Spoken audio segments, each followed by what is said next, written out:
Hello everyone. In the tutorial session today, we will review more details about the soil properties related to pavement design.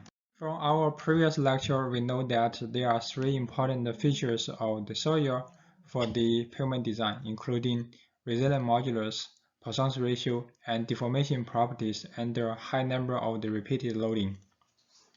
And those properties are all related to the water contents and the environmental impact. In general, the soil properties along the pavement are not uniform. Instead, they follow some distribution.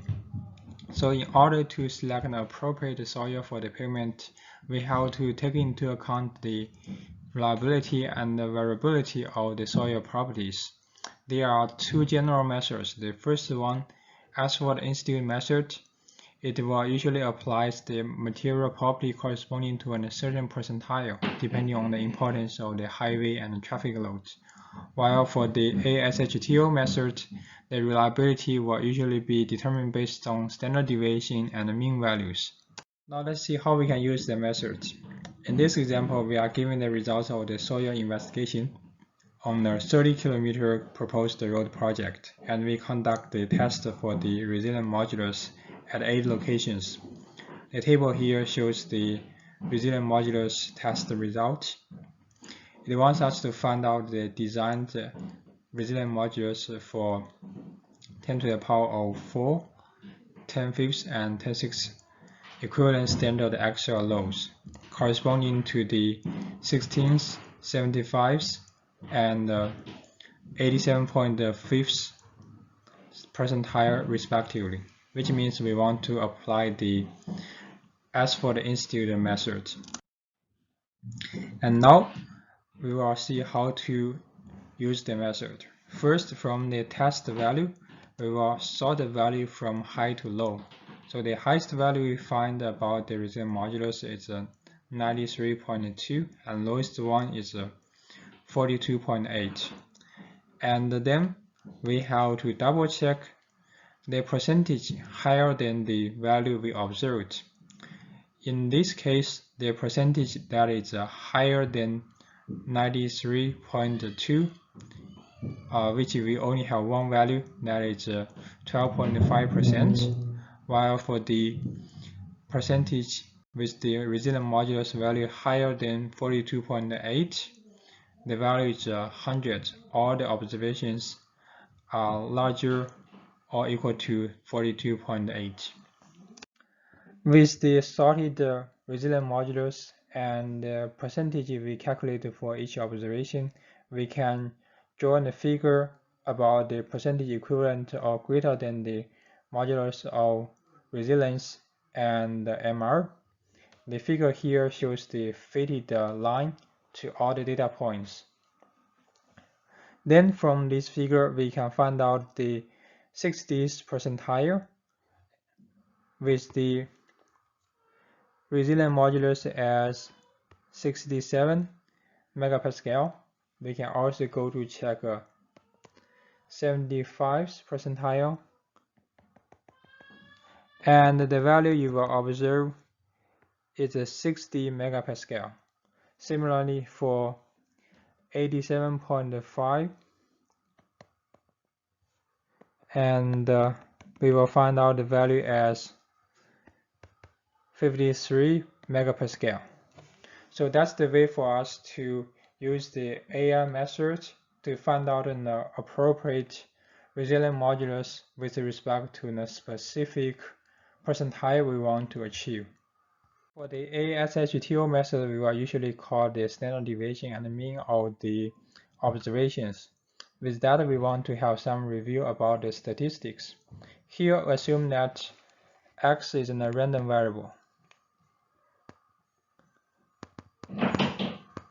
and we assume that the mean of x is ex. Then there are some features about the mean of the random variable. First, assuming that little c is a constant, and the expectation of cx will be c times ex. Also, if we have two functions about random variable, fx and gx, then the expectation of fx plus gx will be the expectation of fx plus the expectation of gx. We also have the definition about the variance for the random variable. The equation here shows how we calculate the variance from the set of observation xi with the mean x bar. Similarly, if we assume that c is a constant, then the variance of cx will be c squared times the variance of x. If we're considering two random variables, x and y, they have different means and variance, then the variance of x plus y will become the variance of x plus the variance of y plus 2 times the covariance of x and y.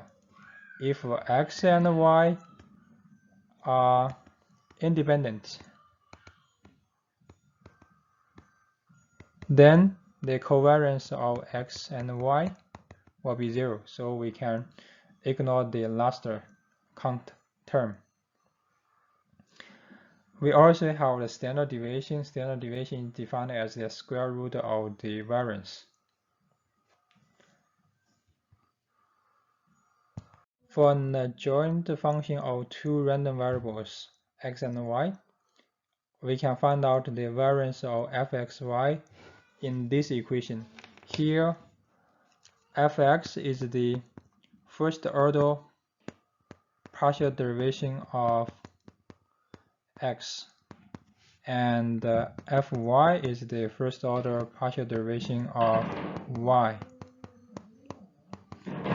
They will be calculated at one origin point, x0, y0, and also is related to the covariance of x and y.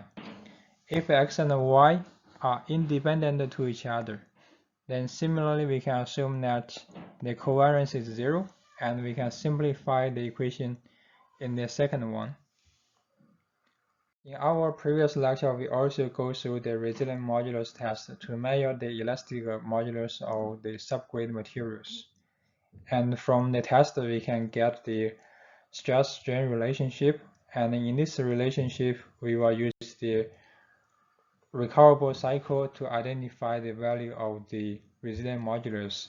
And for the resilient modulus, we will find out the deviator stress and the recoverable strain, and MR will be sigma d over epsilon d. In the lecture, we also found that the resilient modulus is a function of the box stress and deviator stress. We proposed the K-theta model, Uzan model, and the ASGTO model to describe this relationship. Now let's take a look at the Uzan model as one example. In this model, we assume that MR equal to K1 times PA times theta over PA to the power of K2 times sigma d over PA to the power of K3. Here, K1, K2, and K3 are the coefficients of this model, and we need to use the test data to calibrate these three coefficients. The equation here is really hard for the calibration, so in order to simplify the calibration process, we will do the log transformation on both sides of the equation. On the left side, we will have log MR. On the right side, we will have log K1 times PA plus K2 times log theta over PA plus K3 times log sigma d over PA. If we assume that Z equal to log MR, X equal to log theta over PA, Y equal to log sigma d over PA, A equal to log K1 times PA, then we will have a very simple linear equation. Z equal to A plus K2X plus K3Y. For the values of Z, X, and Y, they can all be estimated from the test data. At last, we can call the least square method to estimate the coefficients K1, K2, and K3. The objective of the least square method is trying to minimize the errors from the observed value to the estimated value. So we are trying to minimize the error, which is a summation of Zi minus the estimated value from the linear model. We want to actually minimize the sum of the square of these errors.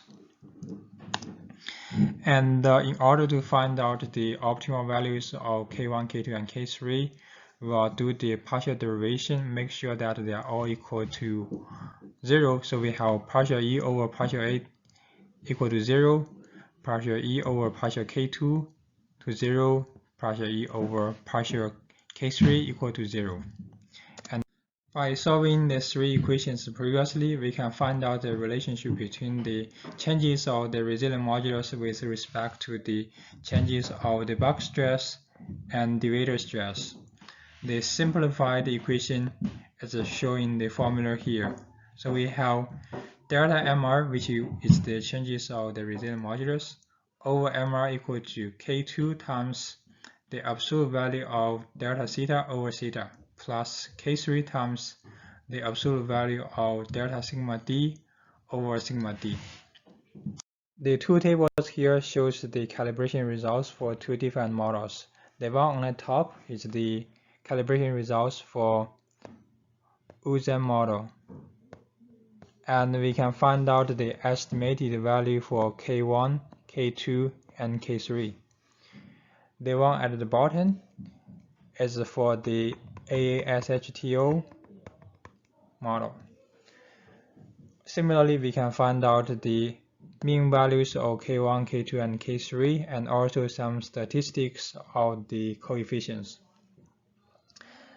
The calibration process of ASHTO model and Uzan model are very similar.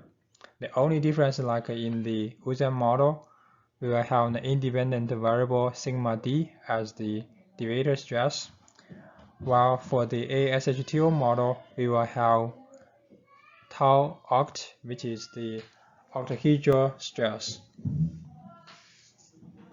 The table here lists some other models which can be applied to estimate resilient modulus for different soil types. The third column here actually shows a list of variables which will have some potential to contribute to the model, while based on the statistical analysis, only some variables with significant impact to the model will be selected, and the fourth column will list all the significant variables that could be used in the model. In our previous lecture, we also learned California bearing ratio, which was applied to measure the soil strength. A detailed procedure about the CBR test is also introduced in the previous lecture. And this test can help us to identify the values of CBR. Actually, CBR is highly related to the grain size of the soil. For coarse, clean, and non-plastic material, in the test we can find that CBR is a function of D60, which is the grain size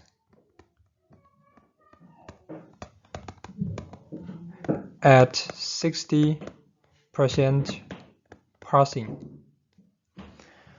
We can find a line to fit all the observed test data, and the fitted line is 28.09 times D60 to the power of 0.358. If we have the fine-grained material with some plasticity, then the relationship is different. Here, from the test data, we can find that CBR is a function of WPI.